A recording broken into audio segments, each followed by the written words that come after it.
வணக்கம் நண்பர்களே. சோ நம்ம வந்து பாத்தீங்கன்னா குல்தீப் யாதவ் ஒரு கேம் சேஞ்சர்னு சொல்லிட்டோம், வருண் சக்கரவர்த்தி ஒரு மிகப்பெரிய ட்ரம்ப் கார்டா இருந்தாருன்னு சொல்லிட்டோம். At the same time Rohit சர்மாவோட ஃபேண்டாஸ்டிக் 76 பத்தியும் பேசிட்டோம், நியூசிலாண்டோட ஃபைட்டை பத்தியும் பேசிட்டோம். ஆனா ஒரு சில பிளேயர்ஸ் வந்து பாத்தீங்கன்னா ரொம்ப அண்டர் ரேட்டடா ஆயிட்டாங்க இந்த பர்டிகுலர் டோர்னமெண்ட்ல. அவங்களோட கான்ட்ரிபியூஷன்ஸும் ரொம்ப குரூஷியலா இருந்தது. அது யாருன்னு பாத்தீங்கன்னா கண்டிப்பா we need to appreciate Shreyas Iyers contribution. எல்லா மேட்ச்லயும் மனுஷன் அடிச்சிருக்காருங்க. அவர் வேணா பெரிய 100லாம் அடிக்காம இருந்திருக்கலாம், ஆனா அவரோட 50s 40ஸ்லாம் ரொம்ப குரூஷியலா வந்து அமைஞ்சிருக்கு இந்தியாவுக்கு. இந்த ஃபைனலையும் ஒரு சூப்பர் நாக் விளாண்டாரு 48 plus Axar Patel.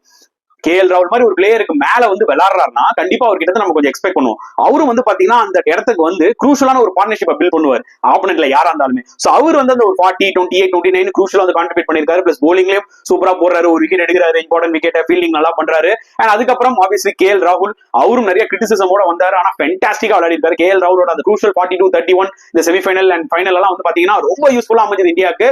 As well as Hardik Pandya அவர் அடிக்கிற அந்த 2-3 6 வந்து பாத்தீங்கன்னா உண்மையே ரொம்ப குரூஷியலா இருந்தது. Credit to these players.